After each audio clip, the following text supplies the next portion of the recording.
बिस्मिल्लाहिर्रहमानिर्रहीम।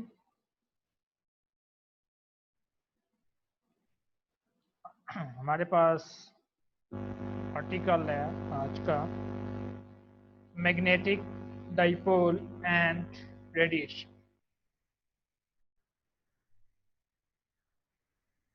सबसे पहले कुछ टर्म इसके अंदर यूज की गई हैं, उनको हम सबसे पहले डिफाइन करना चाहेंगे। नंबर वन टर्म आपके पास है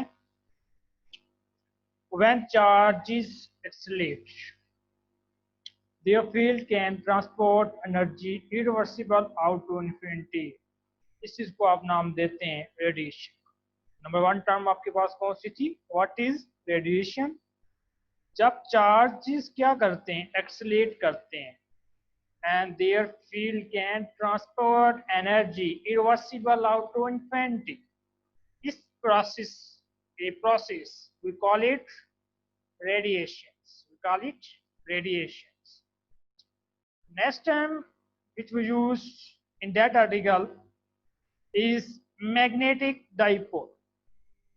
What is magnetic dipole? A dipole with opposing magnetic poles.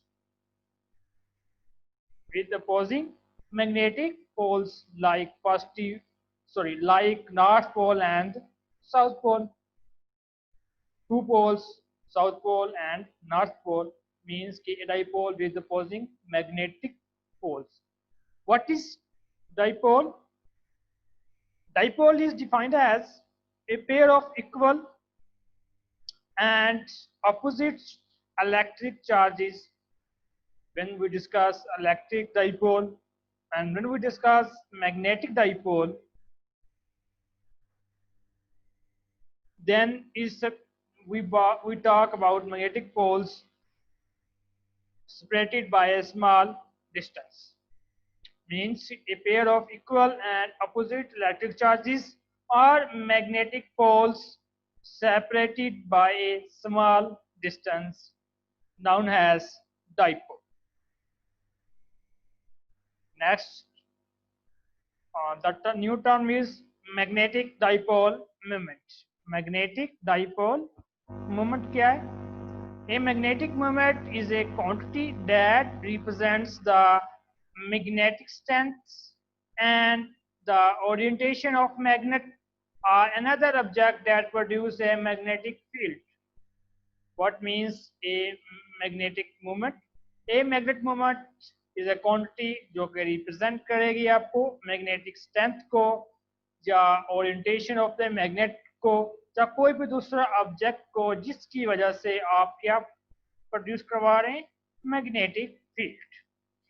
A magnetic dipole is a magnetic north pole and a magnetic south pole separated by a small distance। एक magnetic dipole में आप magnetic north pole लेंगे और एक south pole लेंगे जिसको आप separate करेंगे by a small distance. Magnetic dipole moments have dimensions of current times area. अगर आप लेंगे इसको कॉन्ट टाइम्स एरिया में, या energy divided by magnetic flux density। Magnetic dipole moments have dimensions of current times area or energy divided by magnetic flux density। The unit for dipole moment which we use in meter, kilogram, second, ampere। अगर हम इसको metre में, kilogram में, second में या ampere में इसको major करें तो यूनिट ऑफ डाइपोल मोमेंट आपके पास is equal to ampere square metre. What is magnetic dipole moment? We represented it M is equal to current multiply area। Current multiply area means के M is equal to current I A area, which has unit I basically is current in ampere, area is the meter square। तो unit is आपके पास ampere square metre. Next वो discuss magnetic dipole radiations को Okay, suppose we have wire loop of radius p. Suppose we have wire of radius p. Chosen for convenience sake lie in xy plane. Lie in xy plane around which we derive an alternating current or time varying retarded current. Around which we derive an alternating current or time varying current. Alternating current or time varying current is equal to I into TR is equal to I cos omega TR, where TR is the retarded time. Where TR is the retarded time. Retarded time, what is retarded time? Retarded time is the time when the field began to propagate from the point where it was empty to an observer. Basically, retarded time means sense of propagation delay. That's called retarded time. Now we discuss the figure. First of all, we say that we जो हमने जो चीज ली है जहां से एक wire of radius B, इसको आपने कहां पे लिया, एक्स वाई प्लेन के अंदर लिया, जिसके अराउंड आप क्या फाइंड आउट करना चाहते हैं, अल्टरनेटिंग करंट या टाइम वेरिंग रिटार्डेड करंट को आप फाइंड आउट करना चाहेंगे। एक ऑब्जर्वेशन या फील्ड पॉइंट लिया, ऑब्जर्वेशन या फील्ड पॉइंट को आपने कहां पे लेना है, along the x z plane में, इसको आपने आर का नाम दिया है और इस चीज को आपने आर प्राइम का नाम दिया है। तो यहां से capital R is equal to R minus का R prime, R prime is equal to B vector is equal to B into B unit vector. B is यहाँ पे इसकी मैग्नीट्यूड और बी इज यहाँ पे क्या होगा, इसका यूनिट वेक्टर। वाई जी और आपके पास एक्स प्लेन, जहाँ पे एन लूप यूनिट आपके पास पैरेलल टू होगा unit of G, unit vector of G. ये आपके पास क्या है, रिटार्डेड करंट है, आई टी आर, जिसको आपने मैथमेटिकल फॉर्म में भी डिफाइन किया हुआ है। यहाँ पे जो एंगल आपके पास हो रहा है वो एंगल कितना है, थीटा का है। यहाँ पे जो आपके पास एंगल है वो साई का है और यहाँ पे आपके पास क्या है, फाई है। नेक्स्ट इसको थोड़ा सा डिफाइन करते हैं। मैग्नेटिक डाइपोल रेडिएशन को अभी जो आपका आर्टिकल चल रहा है कि this is the model for an oscillating magnetic dipole. ये जो मॉडल आपके पास होगा ये होगा oscillating magnetic dipole. M T R is equal to I T R A loop, M T R is equal to pi B का square I cos omega T R. ये कैसे इक्वेशन आई, आप जानते हैं, where a loop is equal to a loop and unit loop is equal to means vector of जो area आपके पास है उसकी मैग्नीट्यूड साथ में उसकी direction. Area of the loop simply आप लेते हैं, area is equal to pi R का स्क्वायर। यहाँ पे आपके पास रेडियस किस इसकी इक्वल है, बी के, तो पाई बी का स्क्वायर आपके पास area of the loop. Area of the loop साथ में डायरेक्शन एन लूप आपके पास है, एन यूनिट वेक्टर आपके पास आ गया। N loop is equal to किस चीज की में आपने लिया था डायग्राम के अंदर, मैं दिखाऊं आपको, तो ये किस चीज की इक्वल है, पैरेलल है जी यूनिट वेक्टर। और रिटार्डेड करंट आपके पास होता है आई कॉस ओमेगा टी आर। अब आपने यहाँ पे रिटार्डेड करंट को और किस चीज को, एरिया ऑफ द लूप को आपने यहाँ पे पुट किया, ठीक है। तो आपके पास क्या आ जाएगा, जी आपके पास आ जाएगा M T R is equal to M cos omega T R, कि जहां पे इसकी वैल्यू पुट की तो पाई बी का square I cos omega T R आ जाएगा। अब जहां पे एम क्या है, एम बेसिकली वो कहता है M is the maximum value of dipole moment, M is the maximum value of the dipole moment which is equal to pi B का स्क्वायर इनटू आई।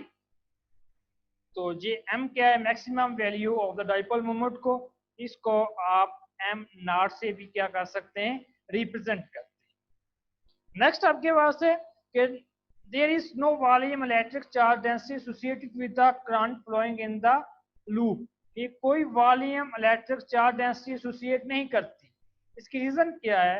इसकी रीजन यही है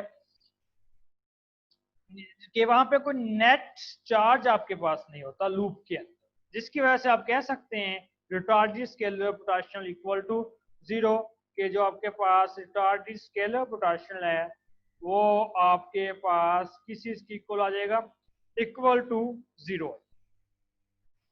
जब आप ये भी कह सकते हैं the loop is unchanged so scalar potential is equal to zero, ये लूप आपके पास अनचेंज है जिसकी वजह से जो स्केलर आपके पास पोटेंशियल होगा वो इक्वल टू जीरो हो जाएगा। नेक्स्ट आप बात करेंगे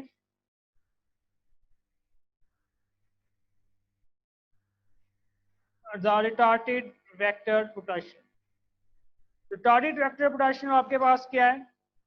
आई R what is equal to mu naught over 4 pi integral I cos omega T minus का R over C over R, साथ में डेल एल क्या आ जाएगा? प्राइम,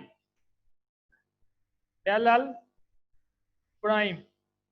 ठीक है, विथ आप देखेंगे कि जहां पे आपके पास क्या है? टी आर आपके पास क्या है? रिटार्डेड टाइम है जो is equal to T minus का R over C. Retarded time को ऑलरेडी आप पहले डिस्कस कर चुके हैं। आर इज क्या है? R capital R is equal to R minus R prime, इस चीज को भी आप डिस्कस कर चुके हैं। अब वो कहता है कि जो इंफॉर्मेशन आप मैंने डायग्राम के अंदर बताई है उसी चीज को यहाँ पे डिस्कस करता है कि जो ऑब्जर्वेशन या फील्ड पॉइंट आपने ले लिया है, ठीक है, वो अबव द एक्स एक्सिस लेंगे। एक्स एक्सिस के क्या लेंगे? अबव लेंगे, लेकिन डायरेक्शन कौन प्लेन सॉरी प्लेन कौन सी होगी? X z plane. प्लेन कौन सी होगी? एक्स जी प्लेन, जैसा कि आपको फिगर के अंदर दिखाया गया। From azimuthal or circular symmetry associated with this problem, one can see that the x component of contribution to retarded vector potential symmetrical place current segment I del L prime, del D L prime on either side of the x-axis will cancel each other. Retarded vector potential at the observation point in the xz plane will be the y direction, right? So phi unit is equal to minus cos sine phi along x unit plus cos phi along y. In spherical coordinate system, in spherical polar coordinate system, the cylindrical coordinate system, phi equal to 0, phi equal to 0। अगर phi equal to 0 आप put करते हैं तो आपके पास phi unit is equal to minus sine 0 plus cos 0। Sine 0 equal to 0, cos 0 is equal to 0, साथ में क्या आ जाएगा? y यूनिट, जहाँ पे क्या है? x यूनिट है। सो आप कह सकते हैं कि आपके पास क्या होगा कि unit vector is equal to y। ये जो फाई यूनिट वेक्टर है वो इक्वल टू किस चीज की आ जाएगा? y unit. नेक्स्ट आप इसको देखते हैं कि for the choice of observation field point आपके पास है वो कहाँ पे लाई करता है? एक्स जी प्लेन के अंदर। ऑलरेडी इसको आपने बयान किया हुआ है। Del L prime is equal to B D phi Y unit dot cos phi. इस डायग्राम को आप देखें, डेल एल वाई यूनिट आपस में parallel, del phi, so S is equal to आपके पास क्या होता है? S is equal to R theta, distance जो basically del L prime is equal to radius B theta equal to del phi. So आपने इस चीज की जगह पुट कर सकते हैं कि आपके पास B del phi is equal to del L prime. Del L prime is equal to B cos phi del phi y unit vector. अब new term cos phi term simplify peak of the y component of the del L prime, but note that del prime is parallel to the phi. del parallel is to the phi, means के already आप discuss कर चुके हैं कि phi unit is equal to आपके पास किसी के y unit के, तो this value of del l put the previous equation जो आपके पास थी उसके अंदर आपने इसको पुट किया तो आपके पास क्या आ जाएगा जी, आंसर आ जाएगा a और y is equal to mu naught over 4 pi I b integration 0 phi equal to 0 and phi equal to 2 pi cos omega t minus r over c into over r cos phi del phi और साथ आपके पास क्या आएगा unit vector from law of cosine, cosine law को आप use करेंगे। Sign law आपके पास कहता है कि r इक्वल टू r का स्क्वायर प्लस c का square minus 2rb cos psi, psi is the angle, psi is the angle, psi आपके पास क्या है, इज द एंगल, psi आपके पास क्या है, एंगल आपके पास। बेसिकली इस चीज को आप नाम देते हैं इंटीग्रेशन वेरिएबल, psi को क्या नाम देंगे, इंटीग्रेशन वेरिएबल का नाम। और यहाँ पे आपके पास जो थीटा, एंगल थीटा जहाँ पे था, इस चीज को आप नाम देते हैं कोऑर्डिनेट ऑब्जर्वेशन, कोऑर्डिनेट ऑब्जर्वेशन का। और साई बेसिकली यहाँ पे क्या था, तो साई को मैंने बताया है कि आपके पास क्या है, इंटीग्रेशन वेरिएबल, क्या इंटीग्रेशन वेरिएबल। तो हम भी उसी क्वेश्चन पे चलते हैं कि r is equal to r का स्क्वायर प्लस b का स्क्वायर माइनस का 2rb cos psi का square, where psi is equal to cos inverse R dot b। अब r lie in xz plane, r कहाँ लाई कर रहा है, xz प्लेन के अंदर, तो r के आपके पास आ जाएंगे r sin theta x component में प्लस r cos थीटा किस में आ जाएगा, z कंपोनेंट में आ जाएगा। b lies in xy plane, b कहाँ पे लाई कर रहा है, एक्स वाई प्लेन में लाई कर रहा है, जिसकी वजह से b sine phi x direction में प्लस r cos फाई किस में आ जाएगा, y में आ जाएगा, y यूनिट वेक्टर आ जाएगा। Basically we find r dot b, r आपके पास की value is equal to that and b आपके पास ये की वैल्यू आपके पास क्या ये है, तो r b क्या आ जाएगा, cos psi, r और b की वैल्यू को आपने पुट किया, सिंपली आप पुट करें कि r डॉट b को आपने बात की है तो r dot b r b साथ में आ जाएगा cos psi आ जाएगा, और r आपके पास क्या है, इसकी वैल्यू को पुट किया, b की वैल्यू को पुट किया, r b sin cos phi।